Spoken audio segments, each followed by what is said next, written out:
আচ্ছা, তোমরা কি জানো কালী পূজায় ঢাক বাজানো হয় কেন? এবং কৃষ্ণ পূজায় বা নাম সংকীর্তনের সময় কি বাজানো হয়? খোল বাজানো হয়। তাহলে তোমরা দেখো, কালী পূজায় বা কোনো দেবীর, শক্তিশালী দেবীর পূজায় কি বাজানো হয়? ঢাক বাজানো হয়। এবং নাম সংকীর্তন বা কৃষ্ণ পূজায় কি বাজানো হয়?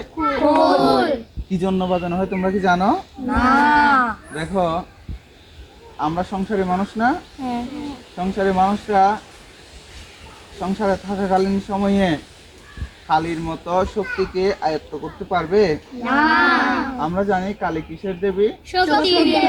অত্যন্ত শক্তি মার্গের দেবী না? তো সেই শক্তিকে কি সংসারে মানুষকে ধারণ করতে পারবে? এবং নাম সংকীর্তন কৃষ্ণ এইগুলা কোন মার্গের? ভক্তি মার্গের। এগুলো কোন মার্গে? তো সেজন্য সংসারী মানুষরা ভক্তি মার্গকে আয়ত্ত করার জন্য, আয়ত্ত করতে পারবে সেজন্য ভক্তি মার্গের পূজার সময় কি করে? খুলে দেওয়ার জন্য খোল বাজানো হয়। খোল মানে খুলে দেওয়ার জন্য। এবং ঢাক বাজানো হয় কেন? ওই পরম শক্তিকে, আদি শক্তিকে ডেকে রাখার, যেটা সংসারী মানুষের জন্য বিপজ্জনক হতে পারে। কারণ সংসারের মানুষ কি শক্তি এবং সংসার দুটোটাই একসাথে সামলাতে পারবে? কিন্তু দেখো, যারা সন্ন্যাসীরা কি ঢোল বাজিয়ে কালী পূজা করে? তারা অত্যন্ত শক্তির সাথে কালী পূজা করে না? তো কি জন্য সেরকম করে? তারা সংসার বাদ দিয়ে শুধু শক্তিকে নিয়ে কাজ, শক্তিকে আরাধনা করে। এবং কোনো সংসারে মানুষকে দেখছো সেভাবে কালী পূজা করতে?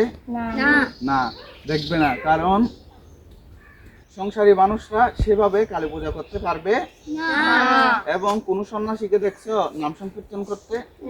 যারা শ্মশানে থাকে, যারা ঘুরে বেড়ায় সন্ন্যাসী, তাদের কি দেখছো নাম সংকীর্তন করতে? ফুলবাদে নাম সংকীর্তন করতে দেখছো? আর কি কারণে? তারা শক্তি মার্গের আরাধনা করে। তারা সংসার বাদ দিয়ে শক্তি মার্গের আরাধনা করে।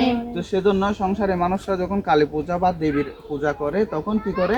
ঢাক বাজানো হয়। কি কারণে? শক্তিকে। এবং ভক্তি মার্গের যখন কৃষ্ণ বা নাম সংকীর্তন হয় তখন ফুল বাজানো হয় ভক্তিকে খুলে দেওয়ার জন্য। বুঝতে পারছো? নমস্কার।